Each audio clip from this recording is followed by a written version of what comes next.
Kean, to begin, will you help us understand the complexities that are at stake here?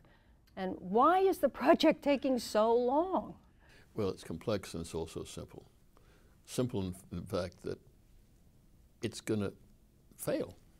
It's going to collapse. The tunnels under the Hudson River don't last like nothing lasts forever. And we haven't done the reconstruction or all the things we had to do over the years to keep them going. This is something we have to do now because the whole commerce of the entire Northeast, not just New Jersey, New York, all the way up to Boston, all the way down to Washington and beyond, all comes through those tunnels. So if they were to fail, if we would have to shut down those tunnels, it would be a catastrophe, and that would be an economic catastrophe for the United States, particularly this region, but for the United States. How do you see it, Governor Florio? Today, the Gateway program takes in about 8 projects overall, which is why this extremely high cost. But talking about the tunnel situation for New Jersey, what does it mean for our state in terms of the economy and of the environment? Well, we're really talking about the whole Northeast corridor, and the rail system is a very important part of that. Having great location with no transportation is not a good omen for success. And if we can almost stipulate this is important. It's important not just for New Jersey and New York, but for the whole Northeast region, and really part of the national economy. A substantial portion of the national economy is contingent upon this area. The tunnel going out will just throw sand in the gears. We'll have a real problem nationally as well as locally. But it's been going on for so long, the discussion on this project and the cost. Is that really, do you think, Governor Kean, the driving factor in how this isn't really getting off the ground, why it's taking so long? Well, there were some suggestions that some people thought weren't very attractive.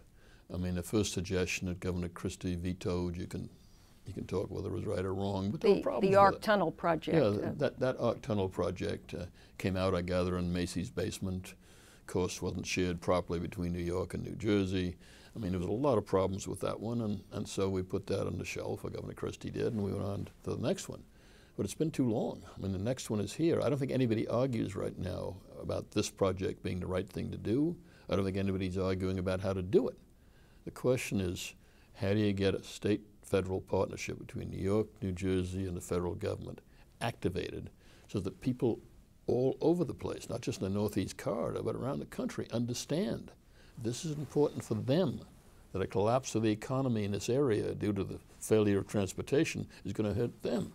And therefore, it's not a question of putting it off any longer. You got to do it now before it collapses. But sharing those costs, as you point out, New York, New Jersey, the federal government being all part of the formula, with all of that money that's going to be involved, is there politics involved also? I mean, somebody's got to start injecting reality into this. You talk about $30 billion for this one project. That's a small percentage of the total infrastructure needs that we have for the nation. The money's not going to be available. We've got to start thinking a different way of thinking about these things.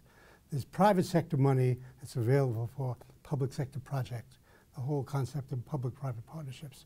This is a wonderful example of that sort of potential. The governor, the new governor, just signed legislation authorizing that concept of public-private partnerships to be appropriate for transportation facilities. That concept is going to be put in place, I assume, before too long. Amtrak owns the tunnel. So the whole concept of Amtrak having assets and resources to be able to leverage private sector money is a good opportunity to start talking realistically about the numbers. Are there risks, though, in public-private partnerships? You try for as much private sector partnership as you get. Obviously, that's a good thing to do, not a bad thing, because it substitutes for public money. But you've got to get an enormous amount of public money this time. And the only way you're going to get it is by real political leadership. You got to take our senators, you got to take our governor, and they got to go hand in hand. It's very difficult to do, to Mr. Trump. And they've got to say, Mr. President, we have to have your support on this. Without the support of the federal government, it's simply not going to happen.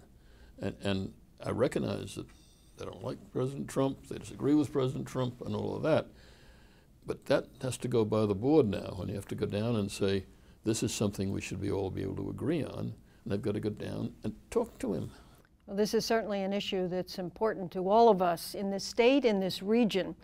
And we're grateful to have both of you to give us your thoughts, as always, on such an important issue. Governor Kean, Governor Florio, thank you very much.